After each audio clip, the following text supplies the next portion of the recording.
Hello, my friends, and welcome back to Reading the Gospels Through in 40 Days. Today is day 15, and we're going to read Mark chapters 6 through 7. In this video, I'll be reading from the World English Bible, which is a modern English translation. If you prefer to listen to the King James Version, I have that linked in the description below, and that video will be posted later today. Also, if you need to go back to any of the days that you missed, I have a playlist available, and I have also linked that in the description below. All right, let's get started. He went out from there. He came into his own country, and his disciples followed him. When the Sabbath had come, he began to teach in the synagogue, and many, hearing him, were astonished, saying, "Where did this man get these things?" And, "What is the wisdom that is given to this man, that such mighty works come about by his hands? Isn't this the carpenter, the son of Mary, and brother of James, Joseph, Judah, and Simon? Aren't his sisters here with us?" So they were offended at him. Jesus said to them, "A prophet is not without honor except in his own country and among his own relatives and in his own house." He could do no mighty work there, except that he laid his hands on a few sick people and healed them. He marveled because of their unbelief. He went about the villages teaching. He called to himself the 12 and began to send them out 2 by 2, and he gave them authority over the unclean spirits. He commanded them that they should take nothing for their journey except a staff only, no bread, no wallet, no money in their purse, but to wear sandals and not put on 2 tunics. He said to them, "Wherever you enter into a house, stay there until you depart from there. Whoever will not receive you nor hear you, as you depart from there, shake off the dust that is under your feet for a testimony against them. Assuredly, I tell you, it will be more tolerable for Sodom and Gomorrah in the day of judgment than for that city." They went out and preached that people should repent. They cast out many demons and anointed many with oil who were sick and healed them. King Herod heard this, for his name had become known, and he said, "John the Baptizer has risen from the dead, and therefore the powers are at work in him." But others said, "He is Elijah." Others said, "He is a prophet, or like one of the prophets." But Herod, when he heard this, said, "This is John, whom I beheaded. He has risen from the dead." For Herod himself had sent out and arrested John and bound him in prison for the sake of Herodias, his brother Philip's wife, for he had married her. For John said to Herod, "It is not lawful for you to have your brother's wife." Herodias set herself against him and desired to kill him, but she couldn't. For Herod feared John, knowing that he was a righteous and holy man, and kept him safe. When he heard him, he did many things and heard him gladly. Then a covenant day came, that Herod on his birthday made a supper for his nobles, the high officers, and the chief men of Galilee. When the daughter of Herodias herself came in and danced, she pleased Herod and those sitting with him. The king said to the young lady, "Ask me whatever you want, and I will give it to you." He swore to her, "Whatever you shall ask of me, I will give you, up to half my kingdom." She went out and said to her mother, "What shall I ask?" She said, "The head of John the Baptizer." She came in immediately with haste to the king and asked, "I want you to give me, right now, the head of John the Baptizer on a platter." The king was exceedingly sorry, but for the sake of his oaths and of his dinner guests, he didn't wish to refuse her. Immediately, the king sent out a soldier of his guard and commanded to bring John's head, and he went and beheaded him in the prison, and brought his head on a platter, and gave it to the young lady, and the young lady gave it to her mother. When his disciples heard this, they came and took up his corpse and laid it in a tomb. The apostles gathered themselves together to Jesus, and they told him all things, whatever they had done and whatever they had taught. He said to them, "You come apart into a deserted place and rest a while." For there were many coming and going, and they had no leisure so much as to eat. They went away in the boat to a deserted place by themselves.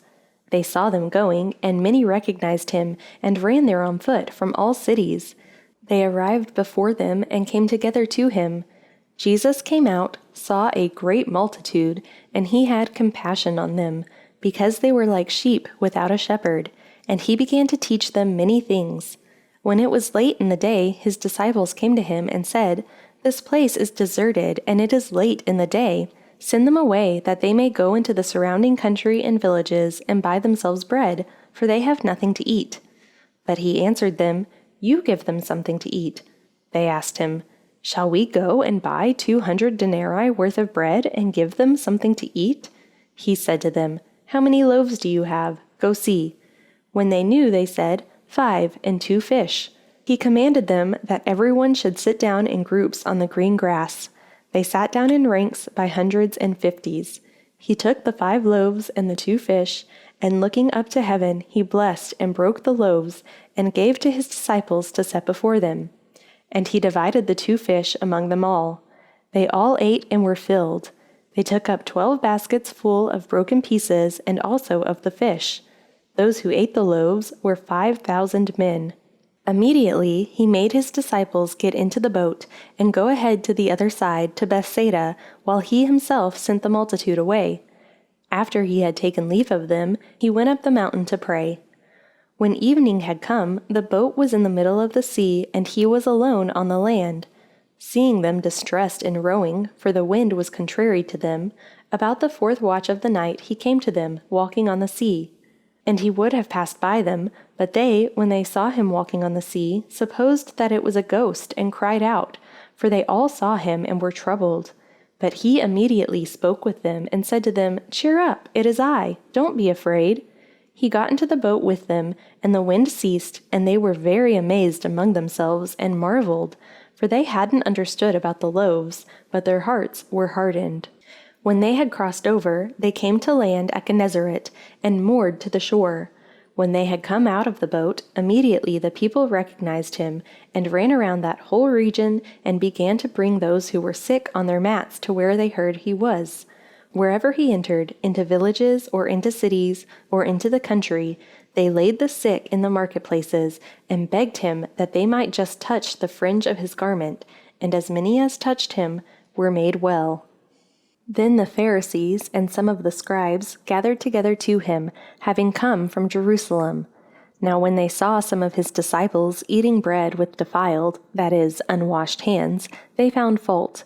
For the Pharisees and all the Jews don't eat unless they wash their hands and forearms, holding to the tradition of the elders. They don't eat when they come from the marketplace unless they bathe themselves, and there are many other things which they have received to hold to. Washings of cups, pitchers, bronze vessels, and couches. The Pharisees and the scribes asked him, "Why don't your disciples walk according to the tradition of the elders, but eat their bread with unwashed hands?" He answered them, "Well did Isaiah prophesy of you, you hypocrites, as it is written, 'This people honors me with their lips, but their heart is far from me. But they worship me in vain, teaching as doctrines the commandments of men.'